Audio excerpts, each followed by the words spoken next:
এনসিপির একমাত্র যেটা আমি বলছি যে একমাত্র স্লোগান তাদের মুর্দাবাদের উপর তাদের সকল কর্মকাণ্ড চলছে। এবং সে একইভাবে এই সরকারের কিন্তু একটা বড় জায়গা জুড়ে মানে যদি আমি বলি এই ১ বছরে সবচেয়ে বেশি তারা সময় ব্যয় করেছে, তাদের শ্রম ব্যয় করেছে, তাদের মেধা ব্যয় করেছে আওয়ামী লীগ নিধনের পেছনে। এই সরকারও একইভাবে কিন্তু আওয়ামী লীগের জুজু দেখাচ্ছে সবসময়, আওয়ামী লীগ এটা, আওয়ামী লীগ এটা।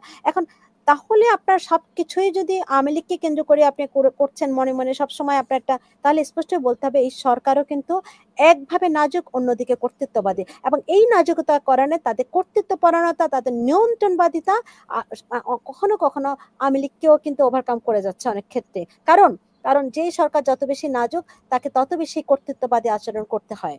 যে কেন নির্বাচনী মানুষের এই শঙ্কা, কারণ মানুষ আসলে জানে না নির্বাচনটি আদৌ হবে কিনা, হলেও কি ফর্মে হবে, একতরফা হবে কিনা, কোন কোন দল আসলে নির্বাচনে আসবে, কোন কোন দল বয়কট করবে, তাহলে ভাগ বাটোয়ারা নির্বাচন হবে কিনা।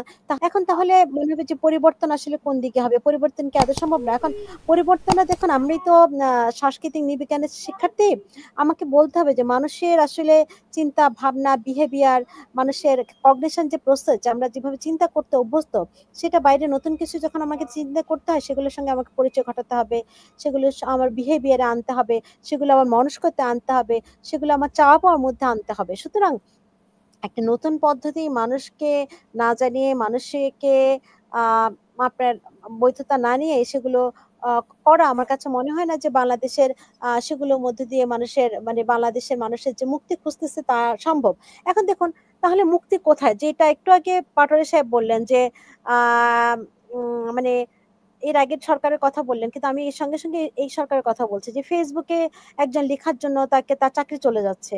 এখন তাহলে আহ, গণমাধ্যমে সেলফ সেন্সরশিপ হচ্ছে, গণমাধ্যমে আসলে কয়টা নিউজ আমরা দেখতে পাই, বেশিরভাগ নিউজ আমরা ফেসবুক থেকে দেখি। কারণ ফেসবুক হয়ে যাচ্ছে আচার বিচার, সালিশ, দরবারের জায়গা। এবং সাংবাদিকরাও কি করছে, নিউজ করছে ফেসবুক থেকে, ফেসবুকে হুবহু আপনার তাদের স্ট্যাটাস তুলে দেওয়া হচ্ছে। এখন দেখুন তাহলে এই যে বিষয় আসে হচ্ছে সেলফ সেন্সরশিপ কখন ঘটে আসলে, হ্যাঁ, এবং একটা রাষ্ট্র সরকার দেশটি সুষ্ঠুভাবে পরিচালনা করতে পারছে কিনা আমরা নিবিজ্ঞানে মানুষ হিসেবে সর্বাপেক্ষা যে বিষয়টি ইন্ডিকেটর হিসেবে দেখব যে সেখানে মানুষ ভয়ে আছে কিনা। যদি মানুষ ভয়ের সংস্কৃতি থাকে, যদি মানুষ ভয়ের মধ্যে থাকে, যদি মানুষের মত প্রকাশের ক্ষেত্রে সবসময় মানুষ টানাপোড়েন বোধ করে, মানুষ যতক্ষণ পর্যন্ত তার নিজের মতো করে সেই রাষ্ট্রে আপনার চিন্তা না করতে পারে, তাহলে কিন্তু সেটাই কিন্তু একটা সেন্সরশিপের মধ্যে আছে, সেটা একটা নিয়ন্ত্রণবাদিতার মধ্যে আছে, সেটা কিন্তু কর্তৃত্ব পরায়ণতার মধ্যে আছে। এখন দেখুন আমরা বারবার বলছি যে এই সরকারে কিন্তু শেখ হাসিনার একটা ছায়ার মধ্যে আছে। এবং এনসিপির একমাত্র যেটা আমি বলছি যে একমাত্র স্লোগান তাদের মুর্দাবাদের উপর তাদের সকল কর্মকাণ্ড চলছে। এবং সে একইভাবে এই সরকারের কিন্তু একটা বড় জায়গা জুড়ে মানে যদি আমি বলি এই ১ বছরে সবচেয়ে বেশি তারা সময় ব্যয় করেছে, তাদের শ্রম ব্যয় করেছে, তাদের মেধা ব্যয় করেছে আওয়ামী লীগ নিধনের পেছনে। যতটা তারা করতে পারতো, কেন এই সরকারটা সুবিধা ছিল এই জনগণ বাংলাদেশের প্রত্যেকটি রাজনৈতিক কিন্তু দলের আওয়ামী লীগ সমর্থন। কি নিধন করতে পেরেছে, মানে সেই অর্থে যে অর্থে তারা? আমি বলছি এই সরকারের বড় কিছু করার সুবিধা ছিল, সুযোগ ছিল, কারণ এই সরকার বাংলাদেশের প্রত্যেকটা রাজনৈতিক দলের সমর্থন পেয়েছে। এই সরকার একটা অভ্যুত্থানের ভিত্তিতে গড়ে ওঠা সরকার, এবং এই সরকার মানুষের জনসমর্থনে ছিল। ডক্টর ইউনূস নোবেল লরেটার, তিনি এবং তিনি আহ বৈশ্বিকভাবে পরিচিত। এবং আমি আমি এখন জার্মানিতে আছি, এখানে কিন্তু সবাই কিন্তু খুব হতাশ, বলছে যে উনি একজন নোবেল বিজয়ী, উনি ওনার দেশে কেন এরকম হবে, হ্যাঁ, কারণ ওনার কাছে এক্সপেকটেশনটা অন্যরকম ছিল।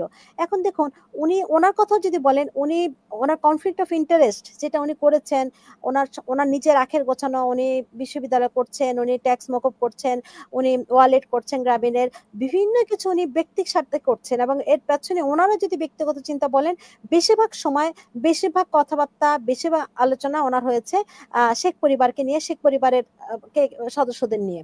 এখন দেখুন এখন শেখ হাসিনা যেরকম আপনার জামাতে জুজু দেখিয়েছে সব সময়, আপনার ৭১ বেনিয়া তৈরি করেছে, এই সরকারের কিন্তু জুলাইয়ের বেনিয়া তৈরি করছে।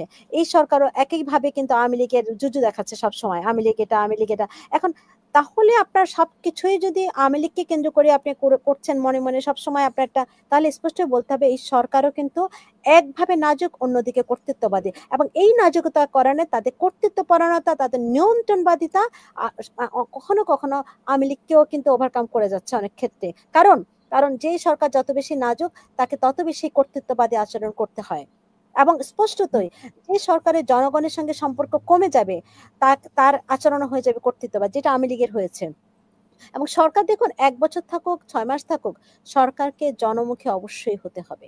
সুতরাং এই যে একটা আ আপনি বলছেন যে এনসিপির আ যে যে কেন নির্বাচনী মানুষের এই শঙ্কা, কারণ মানুষ আসলে জানে না নির্বাচনটি আদৌ হবে কিনা, হলেও কি ফর্মে হবে, একতরফা হবে কিনা, কোন দল আসলে নির্বাচনে আসবে, কোন দল বয়কট করবে, তাহলে ভাগ-বাটোয়ারা নির্বাচন হবে কিনা, তাহলে তা মানে সে আগের মতোই কি তারা তাদের অধিকারগুলো থেকে তারা ছিটকে পড়বে?